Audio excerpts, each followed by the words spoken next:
नमस्कार, मैं अभिषेक राज, CEO founder Easyway global. पिछले लेक्चर में हम लोगों ने देखा था टी स्क्वायर के बारे में। ठीक है, अब हम लोग आगे बढ़ेंगे और आगे जो भी स्लाइड आएगा उस पर हम लोग चर्चा करेंगे। यहाँ तक आप लोग नोट्स बनाए होंगे, ठीक है ना। टू द पॉइंट लिखते जाना है। जो इंग्लिश मीडियम वाले बच्चे हैं इंग्लिश में लिखा हुआ है और हिंदी वाले हिंदी में लिखेंगे। ठीक है, जो भी डाउट होगा अभी डाउट को अपने पास रखिएगा क्योंकि रिकॉर्डेड लेक्चर है। संडे को हम कोशिश करेंगे या किसी दिन हम डिसाइड करेंगे कि पिछला जो चैप्टर जो पढ़ाए हैं उसका डाउट हम क्लियर करें। ठीक है, लेकिन जब ये चैप्टर कंप्लीट होगा तो हम टेस्ट लेने वाले हैं। ठीक है ना, आप लोगों को टेस्ट सीरीज में टेस्ट दिख रहा होगा, उसका टेस्ट लेंगे और एक एक क्वेश्चन को डील करेंगे। इसके बाद हम डाउट क्लास लेंगे, ठीक है, इस चैप्टर का। तो अभी फिलहाल आपको नोट्स बनाना है।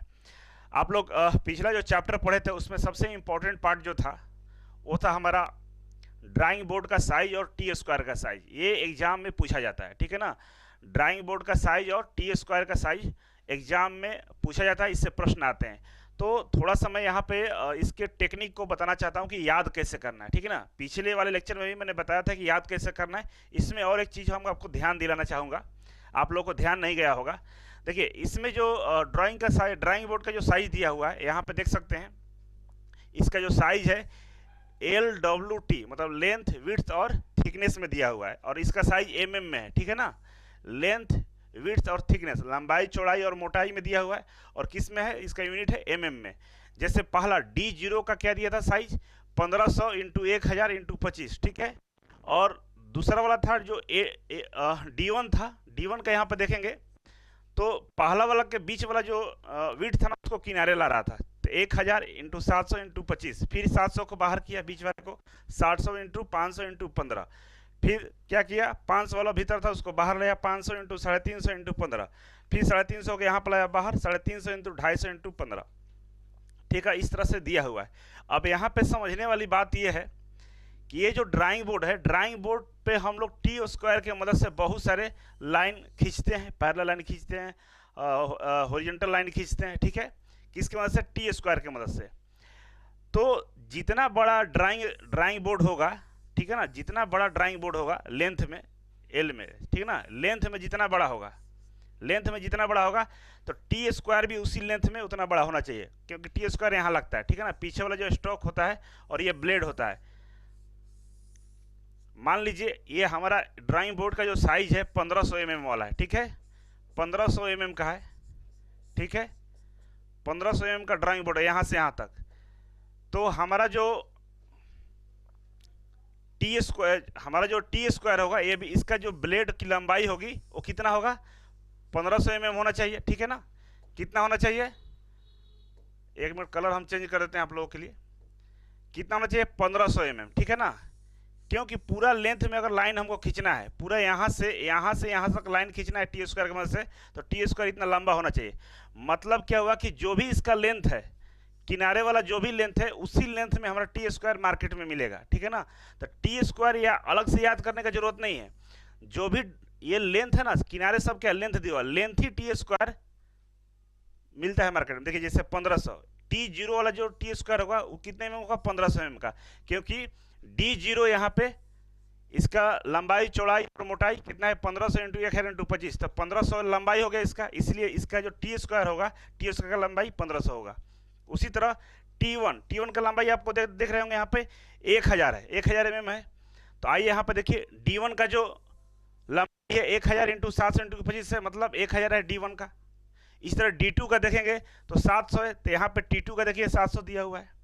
उसी तरह D3 का यहाँ पे कितना है, 500, तो यहाँ पर T3 का दिया हुआ है 500, ठीक है ना। मतलब जो ड्राइंग बोर्ड की लंबाई है वही टी स्क्वायर की लंबाई होगी। तो किसी एक को अगर हम याद कर लेते हैं, किसी एक को याद रखेंगे तो हमें ऑटोमेटिक सारा डेटा निकल कर बाहर आ जाएगा, ठीक है ना। तो ड्राइंग बोर्ड की लंबाई ही टी स्क्वायर का लंबाई है, ब्लेड की लंबाई है, ठीक है ना। तो इसको हम लोग याद रखेंगे। एक चीज़ और आपको जो कन्फ्यूजन होगा उस पर थोड़ा सा चर्चा कर लेते हैं, ठीक है ना। मेन कन्फ्यूजन यही होता है, तो ये कन्फ्यूजन ना रहे, किनारे वाला तो सारा लंबाई है और ये चौड़ाई है और ये मोटाई है, ठीक है ना। चलिए आगे बढ़ते हैं। अब यहाँ से आज का ये ड्राइंग का लेक्चर शुरू होता है सेट स्क्वायर से, ठीक है ना। टी स्क्वायर पढ़े, अब पढ़ना है हमको सेट स्क्वायर, ठीक है। सेट स्क्वायर बचपन में आप लोग देखे होंगे, आप लोगों के जो इंस्ट्रूमेंट बॉक्स होते हैं ना, ज्योमेट्री बॉक्स जिसको बोलते हैं, उसमें सेट स्क्वायर रहता है। इस सेट स्क्वायर को बचपन से आप लोग जानते होंगे, लेकिन बहुत सारी ऐसी चीज़ है जो आपको अभी नज़र उस पर नहीं पड़ा होगा, उसको हम आपको दिखाने का प्रयास करते हैं यहाँ पे। ठीक है, देखिए यहाँ पे सेट स्क्वायर अवेलेबल है, यहाँ पे देख सकते हैं सेट स्क्वायर है ये, जिसमें दो, एक सेट स्क्वायर में दो सेट होते हैं, ठीक है ना। एक होता है 45 45 90 और दूसरा होता है 30 60 90, ठीक है ना। आइए यहाँ पे देखेंगे, ये पॉइंट्स लिखा हुआ है, इसको ध्यान में रखेंगे आप लोग। पहला पॉइंट्स है सेट स्क्वायर पारदर्शी प्लास्टिक या सेल्यूलोइड के बने होते हैं, ठीक है ना। सेट स्क्वायर किसका बना होता है? प्लास्टिक या सेल्यूलोइड, ठीक है, एग्जाम ये पूछता है। और ये जो इसकी आकृति कैसी होती है? समकोण त्रिभुज होता है, ठीक है ना। ये किस तरह का होता है? इसकी जो आकार होती है समकोण त्रिभुज के आकार की होती है। तो दो पॉइंट याद रखिएगा, बना किससे होता है? प्लास्टिक और सेल्यूलोइड से, और इसका जो आकृति होता है कैसा होता है? समकोण त्रिभुज के आकार का होता है, क्योंकि इसका एक कोण 90 डिग्री रहेगा। दोनों में देखिए यहाँ पे 90 डिग्री है ना, दोनों में 90 डिग्री है। तो 90 डिग्री जो एंगल ट्रेंगल होता है उसको हम समकोण त्रिभुज बोलते हैं, ठीक है। नेक्स्ट है दूसरा पॉइंट, यहाँ पे एक सेट में दो सेट स्क्वायर होते हैं। एक किसी भी ज्योमेट्री बॉक्स को देखे होंगे, ये हमेशा दोनों एक साथ देखे होंगे, सिंगल नहीं मिलता है कहीं भी, दोनों एक साथ मिलता है। मतलब एक सेट स्क्वायर का मतलब होता है कि ये दो होगा, ठीक है। नेक्स्ट है कि पहला सेट स्क्वायर का कोण 45 डिग्री और 90 डिग्री के बने होते हैं। पहला जो सेट स्क्वायर होगा उसमें दो कोण 45 डिग्री का होगा और एक 90 डिग्री का होगा। यहाँ पर दिख भी रहा होगा आपको, देखिए यहाँ पे ये पहला वाला है, इसमें एक दो कोण 45 डिग्री का है और एक कितना का है? 90 का है, ठीक है। उसी तरह दूसरे की हम बात करें तो दूसरा सेट स्क्वायर 60 और 30 डिग्री का बना होता है। इसमें 60 और 30 डिग्री का दो कोण होता है और एक 90 डिग्री का होता है। तो यहाँ पे देख सकते हैं ये 30 डिग्री और ये 60 डिग्री और नेक्स्ट 90 डिग्री है। मतलब इस बात का आप ध्यान रखिए कि जो पहला वाला सेट स्क्वायर होता है इसमें 45 45 का दो कोण होता है, एक 90 का होता है, और दूसरे वाले में एक 60 का होता है, एक 30 का होता है और तीसरा 90 का होता है। 90 दोनों में कॉमन है। और इसमें एक चीज़ और ध्यान देने वाली बात यह है कि यहाँ पे देखेंगे लिखा हुआ है कि जो पहला सेट स्क्वायर था जिसमें 45 45 और 90 का कोण होता है उसमें प्रोटेक्टर बना होता है, ठीक है ना। उसमें क्या होता है? प्रोटेक्टर बनाता है। मतलब 45 वाला जो सेट स्क्वायर होता है 45 डिग्री वाला, इसके अंदर में प्रोटेक्टर बना रहता है, चांद बना रहता है, ठीक है ना। याद रखिएगा क्योंकि इस सवाल पूछा है कि कौन से सेट स्क्वायर में उस सेट स्क्वायर का एंगल बताइए जिसमें प्रोटेक्टर बना होता है। तो कौन सा सेट स्क्वायर होता है? 45 डिग्री वाला, ठीक है। दूसरा सेट स्क्वायर जो 60-30 डिग्री का होता है, इसमें फ्रेंच कर्व बना रहता है। फ्रेंच कर्व के बारे में हम आगे बताएंगे। जो दूसरा वाला होता है जिसमें 30 और 60 डिग्री होता है उसमें क्या होता है? फ्रेंच कर्व बना रहता है, ठीक है ना। आगे हम दिखाते हैं आपको फ्रेंच कर्व कैसा होता है। ये देखिए, ये वाला देख सकते हैं यहाँ पे, ये जो है ये तो एक 90 का हो गया, ठीक है, और ये हो गया आपका 30 और ये हो गया आपका 60 डिग्री। यही दूसरा वाला, इसमें क्या है? फ्रेंच कर्व बना हुआ है। तो देख के भी समझ जाएंगे जिसमें फ्रेंच कर्व बना हो वो कितने का होता है? 30 60 और 90 का। और जिसमें चांद बना हो, प्रोटेक्टर बना हो, ये चांद है, ठीक है ना। इसमें क्या होता है कि एक कोण 90 डिग्री होता है, कोई एक कोण इसमें 90 डिग्री होगा। तो आप इसमें देखेंगे तो एक कोण 90 डिग्री का दिख रहा है, बाकी दो कितने का होता है? 45 का होता है। ये 45 हो जाएगा और ये 45 है, ठीक है, और ये 90 डिग्री हो जाएगा आपका। तो एक 90 डिग्री होता है, दो 45 जिसमें चांद बना होता है। यही इसका मेन मुख्य क्वेश्चन यहीं से पूछे जाते हैं, ध्यान रखेंगे आप लोग। दूसरा इसमें क्वेश्चन ये आता है कि टी स्क्वायर की मदद से हम लोग 15 डिग्री के झुके हुए लाइनों को खींच सकते हैं। स्क्वायर को हम टी स्क्वायर की मदद से 15 डिग्री की झुकी हुई लाइनों को खींच सकते हैं। केवल और केवल सेट स्क्वायर से कोई 15 डिग्री का लाइन नहीं खींच सकते हैं। इसके लिए क्या करना पड़ेगा? टी स्क्वायर की मदद लेना पड़ेगा, और टी स्क्वायर की मदद से हम लोग 15 डिग्री की झुकी हुई लाइनों को खींच सकते हैं। क्या करते हैं कि देखिए टी स्क्वायर कैसा होता है, आप देखिए यहाँ पे ध्यान से। आपका टी स्क्वायर कुछ इस तरह से होता है, टी शेप का होता है, ठीक है। ये रहा टी स्क्वायर। अब इसमें क्या करता है कि ये जो है ना, ये जो सेट स्क्वायर है इसको यहाँ पे रख लेता है, ऐसे कुछ इस तरह से सेट स्क्वायर होता है, ठीक है। अब इस पर रख के हम लोग स्लाइड कराते हैं सेट स्क्वायर को। जहाँ भी लाइन खींचना है उसको रखेंगे वहाँ पे और पेंसिल से लाइन खींच देंगे, और जो लाइन की इंक्लिनेशन होगा ना, जो कोण बनेगा वो 15 डिग्री का होगा, ठीक है। इस बात का आप ध्यान रखेंगे। नेक्स्ट है, इसके सहायता से समानांतर लाइन तथा टी स्क्वायर की मदद से वर्टिकल लाइन खींच सकते हैं। अब सेट स्क्वायर से डायरेक्ट हम लोग वर्टिकल खड़ा लाइन नहीं खींच सकते हैं, ठीक है ना। सेट स्क्वायर की मदद से डायरेक्ट हम क्या कर सकते हैं, वर्टिकल लाइन, मतलब जो लंबवत होती है ऐसी, इस तरह से वर्टिकल लाइन नहीं खींच सकते। उसके लिए क्या करना पड़ेगा हमको, टी स्क्वायर का मदद लेना पड़ेगा। किसका मदद लेना पड़ेगा हमें, टी स्क्वायर का मदद लेना पड़ेगा। और टी स्क्वायर क्या करेंगे, इस तरह से ड्राइंग बोर्ड पर रखेंगे और सेट स्क्वायर यहाँ पर रखकर, सेट स्क्वायर यहाँ पर रखकर सीधा एक वर्टिकल लाइन यहाँ पर खींच लेंगे इसके सपोर्ट से। तो ये फायदा होता है हमारा, ठीक है। और बाकी पैरेलल लाइन इससे हम लोग ड्रॉ कर सकते हैं, उसके लिए भी टी स्क्वायर का मदद लेना पड़ेगा, ठीक है। और एक बात यहाँ पे आपको ध्यान देना होगा कि कभी भी हम लोग इससे हॉरिजॉन्टल लाइन नहीं खींचेंगे। कभी भी T square, set square T square की मदद से हम लोग हॉरिजॉन्टल लाइन नहीं खींच सकते हैं, ठीक है। ध्यान रखेंगे आप लोग कि सेट स्क्वायर की मदद से कभी भी हॉरिजॉन्टल लाइन नहीं खींच सकते हैं। तो ये सवाल पूछता भी है कि इनमें से कौन सी लाइन है जो सेट स्क्वायर की मदद से नहीं खींच सकते, और ऑप्शन में आपका हॉरिजॉन्टल लाइन लिखा रहेगा। हॉरिजॉन्टल लाइन मतलब हिंदी वाले क्षैतिज रेखा जिसको बोलते हैं, ठीक है ना, इस तरह का हॉरिजॉन्टल लाइन इसको बोल देंगे, ठीक है ना, क्षैतिज हो, और इसको इंग्लिश में हम लोग हॉरिजॉन्टल बोलते हैं, ठीक है। इस वाले लाइन को हम लोग वर्टिकल बोलेंगे। तो इस तरह से सेट स्क्वायर आपका समाप्त हुआ। नेक्स्ट हम बढ़ेंगे आगे, प्रोटेक्टर, ठीक है। ये भी आप लोग बचपन में देखे होंगे, इंस्ट्रूमेंट ज्योमेट्री बॉक्स में भी होता है। तो आइए इसको हम समझें। ये जो बना होता है सेलुलॉइड शीट का अर्थ वृत्ताकार उपकरण होता है। देखिए, देखेंगे आप लोग ध्यान से, तो ये आधा ही दिखता है, ठीक है ना, ये अर्ध वृत्ताकार होता है, ठीक है, हाफ वृत्त होता है। वृत्त आप देखेंगे फूल ऐसे वृत्त होता है ना, इसका आधा काट दीजिए तो अर्धवृत्त होता है ये, ठीक है। और बनता किसका है, ये सेलुलॉइड का बनता है, जिससे सेट स्क्वायर बना हुआ था, ठीक है। सेट स्क्वायर और ये दोनों सेम मटेरियल से बनता है।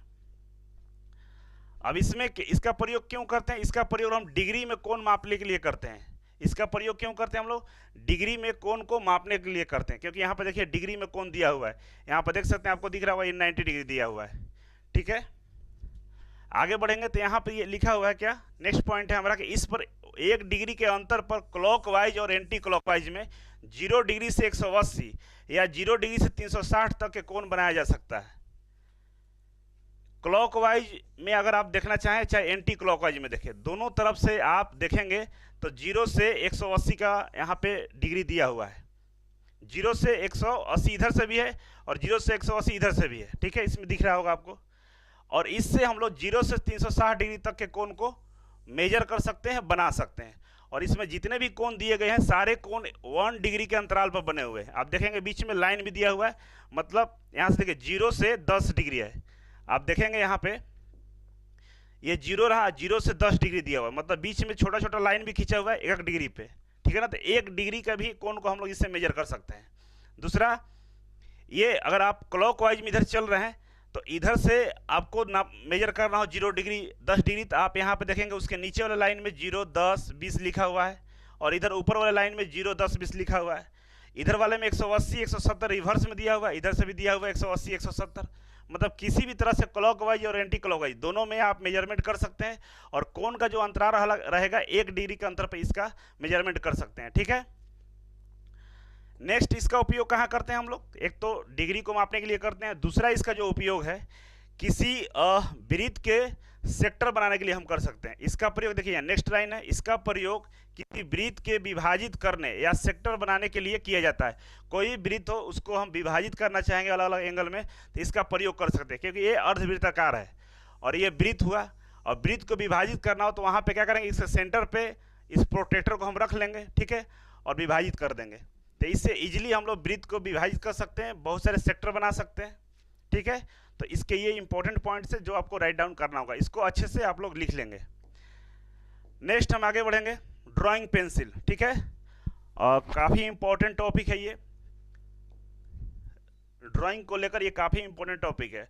अगर ड्राइंग से प्रश्न आता है तो पेंसिल से जरूर प्रश्न रहेगा, इस बात का ध्यान रखिएगा। ड्राइंग इंस्ट्रूमेंट्स में पेंसिल सबसे महत्वपूर्ण इंस्ट्रूमेंट्स है जिसको हमको पढ़ना होता है, और इससे सवाल पूछा ही जाता है 100%। बहुत सारे बच्चों को डाउट होता है और इसमें ये लोग गलत कर जाते हैं, लेकिन ध्यान से लेक्चर को देखिएगा तो आपसे भी ये गलती नहीं होगा, क्वेश्चन 100% सही हो जाएगा। आप थोड़ा सा ध्यान देंगे इस पर, ठीक है। तो चलिए 1 बाई 1 डील करते हैं इसको। सबसे पहले आप देखेंगे कि पेंसिल का जो क्रॉस सेक्शन एरिया होता है ना, हेक्सागोनल होता है, और ये सवाल पूछता है कि पेंसिल का क्रॉस सेक्शन एरिया किस तरह का होता है, तो हेक्सागोनल होता है। और हेक्सागोनल के पीछे रीजन क्यों है, क्या है, ये देखिए ये हेक्सागोनल, ये क्या है, सर्कुलर है। लेकिन पेंसिल देखिएगा तो हेक्सागोनल होता है। हेक्सागोनल मतलब 6 सतह होता है पेंसिल में। ये पेंसिल दिख रहा होगा आपको, ठीक है ना। जो प्रोफेशनल वाला होता है, जो इंजीनियरिंग वाला पेंसिल होता है ना, वो हेक्सागोनल होता है, वो सर्कुलर नहीं होता है। रीजन क्या है कि हम क्या करते हैं कि ड्राइंग जो बनाते हैं वो ड्राइंग टेबल पर बनाते हैं और पेंसिल उसी पर हम लोग रख देते हैं काम करते करते। अगर वो हेक्सागोनल रहेगा तो नीचे रोल करके गिरेगा नहीं, लेकिन अगर इसे आप रखेंगे, अगर सर्कुलर है तो रखेंगे तो रोल करके नीचे गिर जाएगा, क्योंकि ड्राइंग बोर्ड हल्का इंक्लाइन होता है। कहीं भी कंपनी में हो, ऑफिस में, जो भी ड्राइंग बोर्ड होता है हल्का सा इंक्लाइन होता है, जिससे आपको ड्राइंग बनाने में आसानी होती है। और उस पर पेंसिल रखना काफ़ी बड़ा काम है, और उसको सर्कुलर में रखेंगे तो नीचे गिर जाएगा। इसीलिए इसकी सतह होती है, क्या होती है, हेक्सागोनल होती है। और ये सवाल आपसे पूछता है, बहुत सारे बच्चे सर्कुलर मार देते हैं, वो गलत हो जाएगा। नेक्स्ट है यहाँ पे कि इस वजह से ड्राइंग बोर्ड पर रोल नहीं होता है, ठीक है ना, ये रोल करके नीचे नहीं गिरता है, ये आप देख सकते हैं यहाँ पे है, ठीक है। नेक्स्ट है ये बनता किससे है, तो पेंसिल की जो लीड होती है, ठीक है ना, ऊपर तो ये पूरी लकड़ी होती है, ठीक है ना, वुड होता है, लकड़ी होता है, इसके अंदर में ये लीड होता है, नीचे वाला छोटा ये है ना, ये लीड है। लीड किसका बना होता है, तो देखिए यहाँ पे लिखा हुआ है लीड ग्रेफाइट, या तो ग्रेफाइट का बना होगा, नहीं तो कायोलाइन का बना होता है। ग्रेफाइट या कायोलाइन को मिलाकर हम लोग पेंसिल का लीड को बनाते हैं, ठीक है। तो इसमें एक और खासियत होता है, ये दो तरह का होता है, एक सॉफ्ट होता है, एक हार्ड होता है, ठीक है। सॉफ्ट और हार्ड कैसे होता है, तो आइए इस बात को हम समझेंगे। तो यहाँ पे एक पॉइंट्स लिखा हुआ है, इसको ध्यान से आप देखेंगे, ठीक है, कि ग्रेफाइट पेंसिल का जो लीड होता है किससे बनता है, ग्रेफाइट से बनता है और कायोलाइन मिलाकर बनता है। तो बोल रहा है कि ग्रेफाइट में कायोलाइन की मात्रा जितनी अधिक होगी पेंसिल उतना ही हार्ड होगा। हार्ड मतलब बहुत पतला चलेगा, बहुत पतला चलेगा, ठीक है ना, आपको आंखों से नहीं दिखा। अगर बहुत हार्ड पेंसिल है, 9H की पेंसिल है, अगर हम 9H वाले से लिखेंगे तो आप नंगी आंखों से उसे देखना काफ़ी मुश्किल होगा। जिसको कम दिखता होगा उसको दिखेगा इन लाइन, मतलब उसमें कायोलाइन की मात्रा बहुत मिला हुआ है, बहुत हार्ड पेंसिल है, ठीक है। जिसमें कायोलाइन की मात्रा कम होगी मतलब वो पेंसिल बहुत डार्क चलेगा। केवल ग्रेफाइट से बन रहेगा तो बहुत डार्क चलेगा। तो नॉर्मली जो बच्चे यूज करते हैं ना, 5वें 6ठे वाले जो बच्चे होते हैं, वो पेंसिल आप खरीद के लाते हैं दुकान से, वो क्या होता है, बहुत डार्क चलता है, HB पेंसिल होता है, उसमें कायोलाइन की मात्रा बहुत कम होती है, ठीक है ना। जिसमें कायोलाइन की मात्रा बहुत कम होगा वो बिल्कुल ही सॉफ्ट चलेगा, ठीक है ना, बहुत डार्क चलेगा। जैसे जिसमें बिल्कुल प्योर ग्रेफाइट होगा ना तो इस तरह से चलेगा, बिल्कुल ब्लैक हो जाएगा, ठीक है। लेकिन जिसमें कायोलाइन की मात्रा ज़्यादा रहेगा, अधिक रहेगा, वो बिल्कुल लाइट कलर का चलेगा, ठीक है। तो आप इस बात को समझ रहे होंगे कि कायोलाइन ही वो हमारा मटेरियल है, पदार्थ है, जो पेंसिल के हार्डनेस को और सॉफ्टनेस को डिसाइड करता है। उसके जितने मात्रा को बढ़ाएंगे पेंसिल हार्ड होगा, जितना कम करेंगे सॉफ्ट होगा, ठीक है। अब हार्डनेस और सॉफ्टनेस से पेंसिल अगर हार्ड है और सॉफ्ट है, ये दो तरह से हम पेंसिल को ग्रेड में डिवाइड कर दिए हैं, अलग अलग ग्रेड बना दिए। कौन सी ग्रेड की पेंसिल आपको चाहिए, क्योंकि बहुत सारे लोगों को जरूरत पड़ता है नॉर्मल बिल्कुल लाइट चलने वाला, मतलब हार्ड ग्रेड की पेंसिल चाहिए उनको, किसी किसी को जरूरत पड़ा कि बहुत सॉफ्ट पेंसिल चाहिए, हमको पूरी डार्क लिखना है, ठीक है ना, तो ग्रेड दे दिया गया। और इंजीनियरिंग ड्राइंग में पेंसिल का बहुत बड़ा रोल है, क्योंकि अलग अलग लाइनों को खींचने के लिए हमें अलग अलग पेंसिल का इस्तेमाल करना पड़ता है। कोई लाइन डार्क होता है, कोई लाइट होता है, कोई हल्की डार्क होती है, तो अलग अलग प्रकार के लाइन होते हैं। आप लोगों को पता होना चाहिए कि इंजीनियरिंग ड्राइंग में 10 तरह की लाइनों को खींचा जाता है, और 10 तरह के लाइनों के लिए हम 3 से 4 पेंसिल का उपयोग करते हैं। वो कौन कौन से पेंसिल है उसके लिए हम लोग आगे पढ़ेंगे, ठीक है। तो आप इतना पॉइंट्स को नोट डाउन कर लीजिएगा, ठीक है। आगे हम बढ़ते हैं। आप लोग बोलें कि 10 सेकंड रुकने के लिए, मैं 10 सेकंड या नहीं तो 5 सेकंड रुकूंगा, तो आप इसे पॉज कर लीजिए। पॉज करेंगे तो ये सारा पॉइंट्स आपको दिखाई देगा, ठीक है। नेक्स्ट हम आगे बढ़ेंगे। अब यहाँ पर देखें, जो हार्ड ग्रेड की पेंसिल होती है ना, जो हार्ड ग्रेड की पेंसिल होती है वो H से 9H तक की होती है, ठीक है ना। जो हार्ड ग्रेड वाली होगी, बिल्कुल जो लाइट चलेगा, उसका जो ग्रेड मिलता है H से 9H तक का मिलता है। अभी तक आप पेंसिल जाते होंगे लाने दुकान पे, नटराज बोलते होंगे या बहुत सारे कंपनियों की पेंसिल आप मांगते होंगे, दुकानदार अपने मन से आपको दे देता होगा। वो लोग नॉर्मली HB पेंसिल आपको दे देता है, उनको पता होता है कि ये लोग को डार्क चाहिए, क्योंकि ऐसे ही नॉर्मल वर्क के लिए आप लोग लेते हैं। तो जो हार्ड ग्रेड की पेंसिल होती है उनका जो ग्रेड दिया गया H से 9H, H मतलब हार्ड, ठीक है ना। नेक्स्ट है 9H वाली जो पेंसिल होती है ना, सबसे हार्ड होती है।